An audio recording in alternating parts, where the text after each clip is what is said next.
할례를 받지 않으면 여러분은 구원을 받을 수 없습니다 하는 사람들이 나타납니다.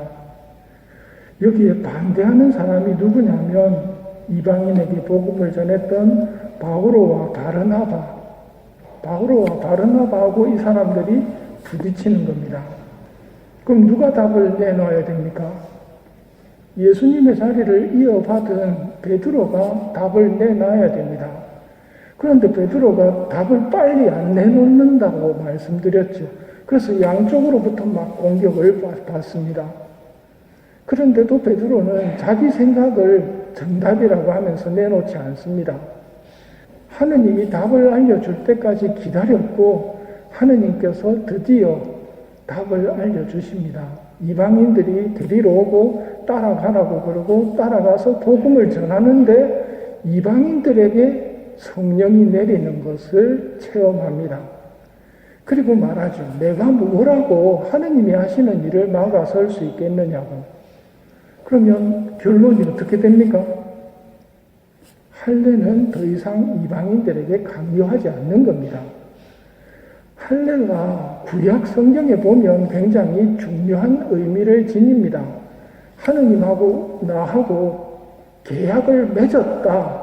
이걸 드러내는 것이 할례였거든요. 그래서 이 사람들도 할례 받지 않으면 구원받을 수 없다고 이야기를 한 겁니다. 그런데 이제 할례 받지 않은 사람에게 성령이 내렸습니다. 이걸 어떻게 설명해야 됩니까? 구약과 신약입니다. 3시에 만나자 했다가 내 3시에 안 되겠다. 6시에 만나자. 6시가 신약이고 3시가 구약입니다. 어느 약속을 지켜야 됩니까? 이제 6시에 나가야 됩니다. 이렇게 변화가 되는 것이고 내일 독서에서 그 내용이 나옵니다. 오늘 예수님의 말씀은 뭐 설명이 필요 없이 반복해서 잘 새기면 됩니다. 나는 참 포도나무요. 나의 아버지는 농부이시다. 나에게 붙어 있으면서 열매를 맺지 않는 가지는 아버지께서 다 쳐내시고 열매를 맺는 가지는 모두 깨끗이 손질하시어 더 많은 열매를 맺게 하신다. 나에게 붙어 있으면서 열매를 맺지 않는 가지는 아버지께서 다 쳐내십니다. 성당 다닌다고 해서 아버지 집에 들어갈 거라고 생각하고 있으면 잘못된 생각입니다. 붙어 있으면서 열매 맺지 않으면 아버지께서 다 쳐내신단 말입니다.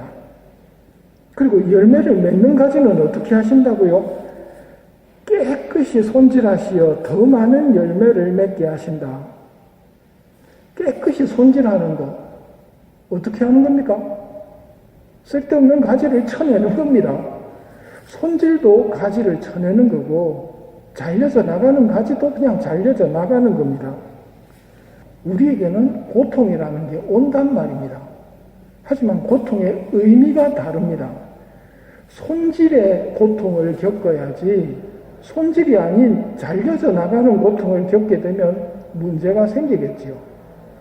근데 이게 손질인지 잘려져 나가는 건지 어떻게 알 수 있습니까?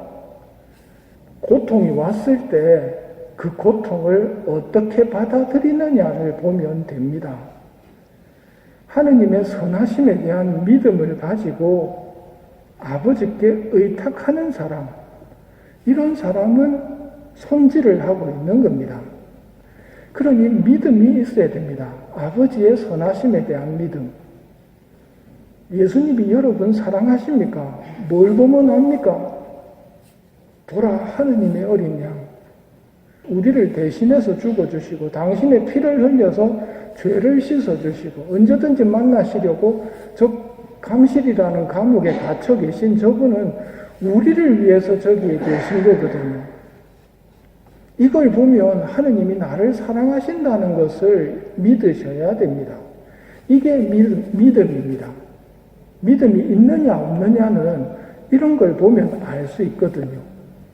그래서 고통이 왔을 때 이 고통을 슬기롭게 다룰 줄 알아야 됩니다. 고통의 전문가이신 비오 신부님의 말씀을 들어봅시다.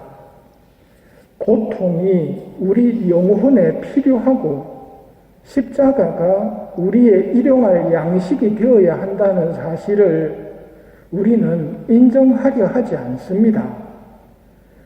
몸에 영양분이 필요한 것처럼 영혼에는 십자가가 필요합니다. 십자가는 영혼을 속된 것에 물들지 않게 하기 때문입니다.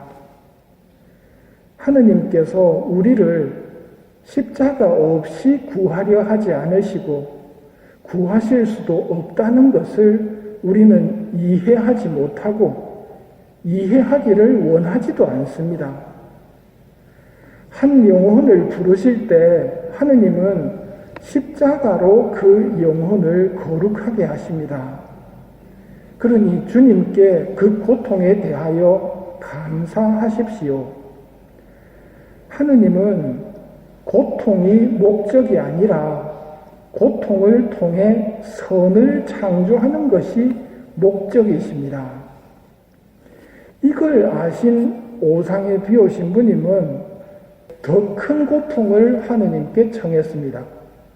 손질이라는 고통을 겪으면 더 많은 열매를 맺을 수 있다는 것을 아셨기에 고통을 기쁘게 받아들이셨거든요. 고통 자체가 좋아서가 아니라 고통의 목적인 선을 창조할 수 있다는 것 때문에 고통을 받아들이는 겁니다. 그러니 여러분에게 손질의 고통이 오더라도 안심하고 그분 안에 머무르십시오. 인내할 수 있는 힘을 주시는 분도 예수님이시고 열매 맺게 해주시는 분도 예수님이십니다. 예수님과 하나 되어 고난을 감수하겠다는 의지를 보여드리면 나머지는 그분이 다 해주실 것입니다. 나는 포도나무요 너희는 가지다. 내 안에 머무르고 나도 그 안에 머무르는 사람은 많은 열매를 맺는다. 너희는 나 없이 아무것도 하지 못한다.